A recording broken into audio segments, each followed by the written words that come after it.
टिळकनगर शिक्षण प्रसारक मंडळ संचलित लोकमान्य गुरुकुल. नमस्कार विद्यार्थी मित्रांनो, आज आपण चुलीवरची खीर ही कविता बघणार आहोत.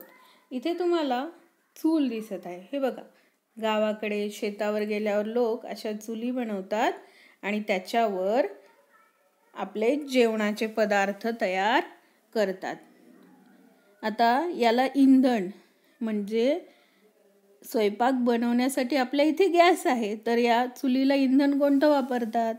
तर छोटे छोटे लाकूड फाटा म्हणतात त्याला, ते गोळा करून त्याला आग लावली जाते आणि त्याच्यावर पदार्थ शिजवले जातात. अशी आहे ही चूल. आता चुलीवर बनवलेली खीरच आपल्याला आज बघायची आहे, म्हणजे त्याची एक कविता आहे बाळांनो. आता तुम्ही वेगवेगळ्या प्रकारच्या खिरी खाल्लेल्या आहेत की नाही? तर कोणती खीर तुम्ही खाल्लेली आहे?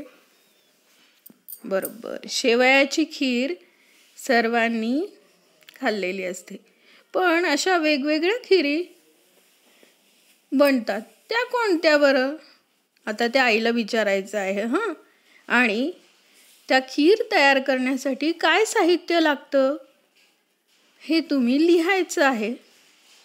आणि साहित्य लिहिल्यावर सर्व साहित्यामध्ये खीर तयार करण्यासाठी समान गोष्ट कोणती लागते ती मला सांगायची आहे व्हॉट्सअपवर.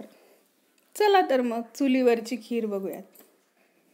चुलीवरची खीर एकदा पुरीला हसली, कढईतली पुरी मग गुरफटून बसली. काही केल्या खुलेना, जरा सुद्धा फुलेना, झाऱ्यानं टोचलं तेही तिला बोचलं. अशी थट्टा पुरीच्या काळजाला डसली. काय झालंय आपल्या कवितेत? खीर चुलीवर तयार होती, तेवढ्यात ती पुरीला हसली. तुम्ही नाही का, एखाद्या मित्र बसला असेल तर काहीतरी खोडी करता, हसता, काहीतरी करता, तशीच खीर पुरीला हसली. पण पुरीला त्याच आवडलेलं नाही बरं का ते हसलेलं. मग ती गुरफटून बसली, म्हणजे रुसून बसली. आणि काही केल्या खुलेना, जरा सुद्धा फुलेना.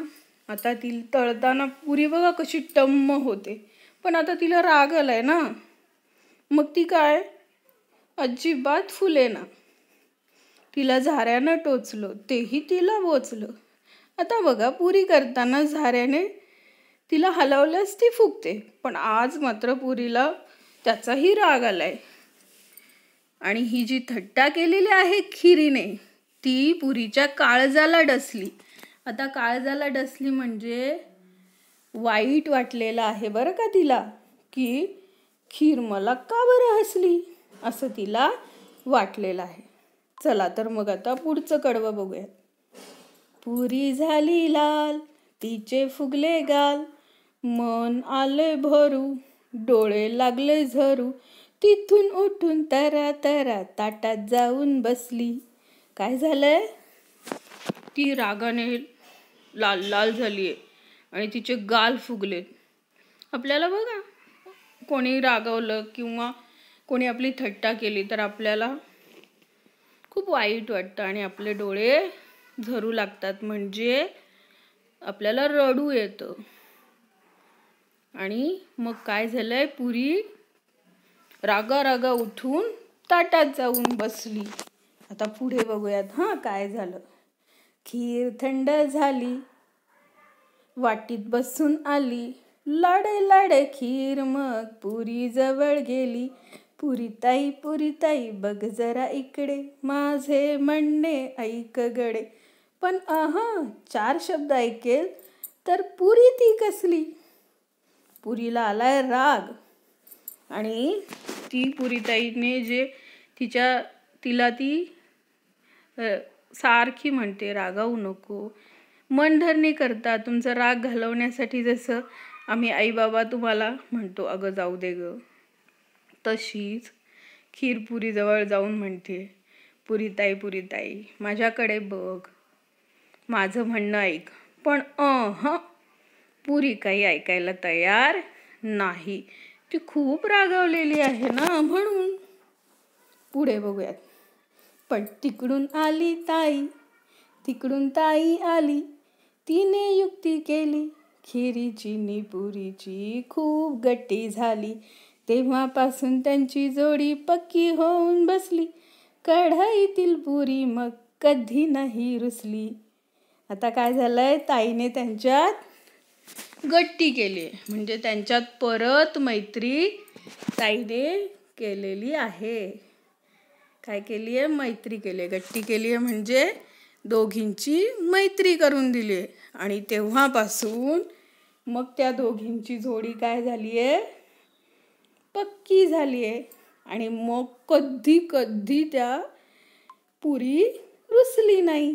अशी ही आपली चुलीवरची खीर ही कविता आहे. आता या कवितेमध्ये काही शब्द आहेत, बघूयात आपण.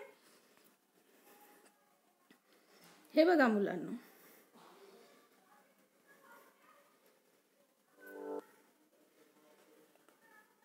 हसली बसली, खुलेना फुलेना, टोचलं बोचलं. हे जे शब्द आहेत ना, यांचे सर्वांचे शेवटचे अक्षर सारखे आहेत बरं का. आता यांना काय म्हणतात बरं? तर या शब्दांना म्हणतात यमक जुळणारे शब्द. असे सर्व शब्द तुम्हाला शोधून आपल्या वहीत लिहायचे आहेत. आलंय लक्षात? त्याचबरोबर खिरीबरोबर काय खातात? खीर,